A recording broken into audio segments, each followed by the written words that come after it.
Kung may glutinous flour ka, gawa naman tayo ng palitaw sa latek. Pwede mo rin itong gawin negosyo. 3 sangkap lang ang kailangan natin. Sa isang malinis na bowl, naglagay lang ako ng 2½ cup ng glutinous flour.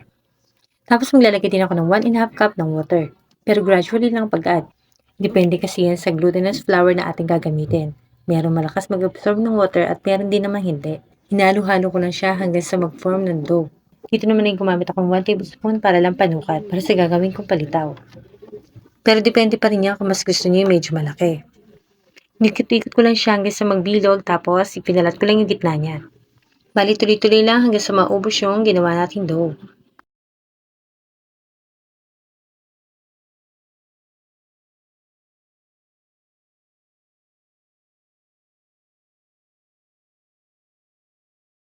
Katapos ko ma-form lahat ng palitaw, inupakulo naman ako ng tubig sa isang pan. Pwede rin sa kaserola. Isa-isa ko na siyang nilagay at kapag kumulo na at tumibabaw na yung palitaw ay okay na yan. Pwede na siyang hanguin dahil ilalagay naman yung second batch.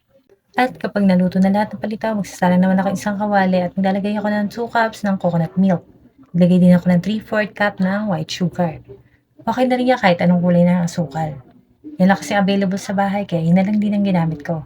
Hinalo-halo ko lang siya, katapos naman ay naglagay ako ng 1 tablespoon ng glutinous flour.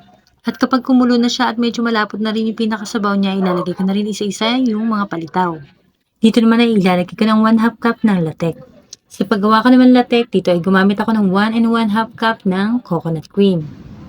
Hindi ko na pinakita sa video kung paano paggawa ng latek dahil nandiyan naman yan sa aking mga previous videos. Pagkatapos ay hahalo-haluin ko siya para manuot na yung lasa niya sa bawat palitaw.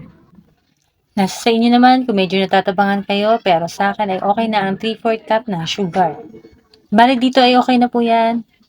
At pwede na siyang kainin. At talaga nagustuhan siya sa bahay, lalo na ang bunso ko kahit hindi naman siya kumakain ng nakakanin. Yun na, maraming salamat sa panood. Bye!